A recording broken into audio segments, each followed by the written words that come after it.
Hello everyone. तो आज की इस वीडियो में हम लिंकन फुशिन एडवेंचरर जो कि इंसानियत पे विश्वास नहीं करते का सेकंड एपिसोड एक्सप्लेन करने जा रहे हैं। तो जैसा कि हमने पिछले एपिसोड में देखा, निक जैम करेन और टियाना से एक पार्टी बनाने की बात करता है, जिसके बाद वो सभी एडवेंचर गिल्ड में जाते हैं अपनी पार्टी फॉर्म करने, जहां वो रिसेप्शनिस्ट उससे पूछती है कि तुम तो काउंटलेस बैटल आर्ट्स पार्टी में थे। तो निक कहता है कि अगर तुम मुझे जानती हो तो हमारी नई पार्टी का रजिस्ट्रेशन जल्दी से करो। तो वह रिसेप्शनिस्ट उसकी पार्टी के हर एक मेंबर को ध्यान से देखती है और कहती है कि तुम्हारी पार्टी सही है। उसके बाद वह कहती है कि तो ये सर्वाइवल लेडी की वापसी है। तो निक उससे पूछता है कि तुम क्या कह रही हो। तो वह कारेन की तरफ उंगली करती है और कहती है कि ये अकेली ही सी रैंक लेब्रिंथ से अब वापस आने में कामयाब रही। तो निक सर्वाइवर के बारे में सोचने लग जाता है और अपनी पार्टी का नाम द सर्वाइवर्स रखता है। उसके बाद निक अपने पार्टी मेंबर से कहता है कि हमें ये 3 रूल फॉलो करने चाहिए,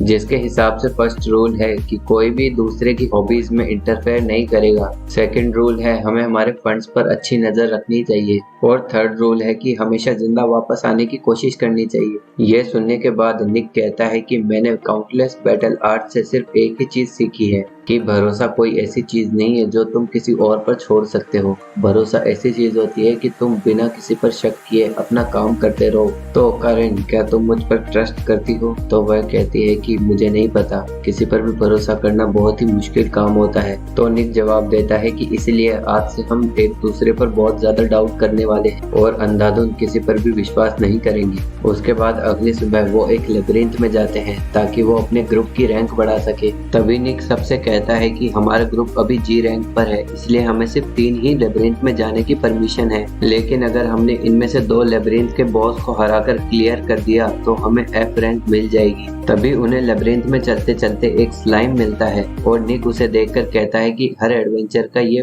पहला टारगेट होता है। ये कहकर वह स्लाइम की बॉडी से उसका क्रिस्टल निकाल लेता है और सबको दिखाता है कि तुम इस तरीके से इसे मार सकते हो, लेकिन ये क्रिस्टल हमारी सोर्स ऑफ मनी है, तो इसे अच्छे से कलेक्ट करना। उसके बाद वो सभी स्लाइम्स के क्रिस्टल इकट्ठे करते हुए अगले फ्लोर पर चलते हैं। तभी एक स्लाइम टियाना के चेहरे पर अटैक करता है, जिसकी वजह से वो नीचे गिर जाती है और गुस्से में आकर उस स्लाइम पर अटैक करती है, लेकिन गलती से वो अटैक करेन को लग जाता है। तो करेन गुस्से में टियाना से कहती है कि मैं तुम पर भरोसा करने की कोशिश कर रही हूँ, लेकिन अगली बार अगर तुमने ऐसा किया तो मैं भी एक गलती कर सकती हूँ। जिसके बाद वो पूरे समय एक दूसरे पर ध्यान भी नहीं देते और चलते चलते फ्लोर बॉस के पास पहुंच जाते हैं, जो कि एक बड़ा सा स्लाइम होता है, जिसे देखकर टियाना अकेले ही उसे हराने के लिए आगे चली जाती है और अपने आइस स्पीयर से उस पर हमला करती है। तभी वो स्लाइम अचानक से फट जाता है, जिसके बाद निक सबको बताता है कि ह्यूज स्लाइम स्ट्रॉन्ग मैजिक पर बहुत ज्यादा रिएक्ट करता है।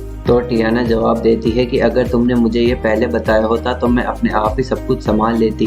ये सुनकर निक कहता है कि क्या तुम्हें लगता है तुम अकेले ही उन्हें जल्दी हरा सकते हो बजाय अपने दोस्तों पर विश्वास किए? तो जेम जवाब देता है कि शायद तुम सही कह रहे हो। अपनी पार्टी की ऐसी हालत देखने के बाद निक सबको बुलाता है और अपने इक्विपमेंट्स निकालकर अपनी वीकनेस और अपनी स्ट्रेंथ सबको बताता है, ताकि उसकी पार्टी के लोग उस पर और ज्यादा विश्वास कर सके। इस पर टियाना कहती है कि तुम चाहते हो हम सब अपनी वीकनेस और ताकत तुम्हें बताएं? तो निक कहता है कि अगर तुम नहीं चाहते तो तुम मत बताओ। ये सब सुनकर जेम कहता है कि मैं स्वॉर्ड मैजिक और लगभग सभी चीजों के खिलाफ कमजोर हूँ, लेकिन मैं अपने हीलिंग मैजिक से कोई भी इंजरी ठीक कर सकता हूँ। उसके बाद टियाना करेन के पास जाकर माफी मांगती है और सबको अपनी ताकत और वीकनेस बताती है और कहती है कि मैं फायर और अर्थ मैजिक के खिलाफ कमजोर हूँ, क्योंकि तुम क्लोज रेंज और फायर मैजिक में बहुत अच्छी हो, इसलिए मैं तुम पर भरोसा करती हूँ। लेकिन उन चारों में से सिर्फ करेन ही ऐसी होती है जो किसी को भी कुछ नहीं बताती।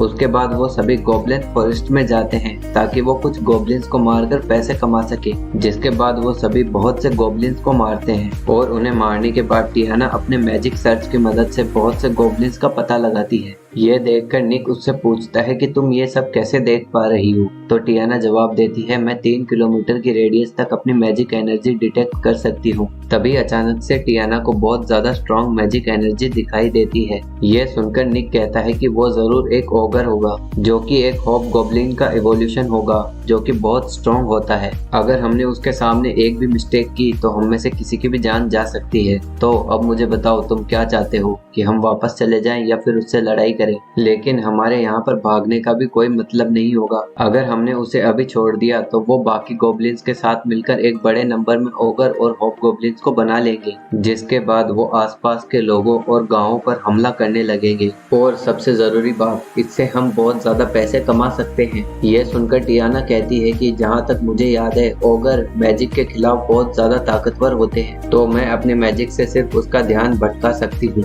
लेकिन उसे मारने का काम तो तुम्हें और करेन को ही करना पड़ेगा। तभी निक कहता है कि तो प्लान हमारा बहुत ही सिंपल है। टियाना उसे अपने मैजिक से डिस्ट्रैक्ट करेगी और जैम अपने हीलिंग मैजिक से हमें हील करता रहेगा। उसी वक्त में मुझे और करेन को उस ओगर को काटना पड़ेगा, जिसके बाद वो सभी उस ओगर के पास जाते हैं और उस पर हमला करने लगते हैं। और लड़ाई के बीच जैम अपना स्ट्रेंथन मैजिक यूज करता है करेन और निक पर, और उसी समय में टियाना अपने आइसिकल डांस से उस पर हमला करती है। और तभी करेन सोचती है कि मुझे इस पार्टी पर पूरा भरोसा है, इसलिए इस बार मैं पीछे मुड़ के नहीं देखूंगी। जिसके बाद वह बिना पीछे मुड़े आगे बढ़ती है और अपने फायर ड्रैगन स्लैश की मदद से उस ओगर को 2 हिस्सों में काट देती है। और इसी तरह सभी गोब्लिन्स को हराने के बाद वो उनकी चीजें इकट्ठे कर रहे होते हैं। तभी करेन अपनी पॉकेट से एक मेडल निकालती है और उसे देखकर अपना पास्ट याद करने लग जाती है। मीनवाइल निक उस ओगर का हॉर्न निकाल रहा होता है और उसे निकालते ही वो करेन के ऊपर गिर जाता है और उस हॉर्न से वो मेडल टूट जाता है। और इसी के साथ ये एपिसोड खत्म हो जाता है। तो हम मिलते हैं नेक्स्ट एपिसोड में। तब तक के लिए थैंक्स फॉर वॉचिंग।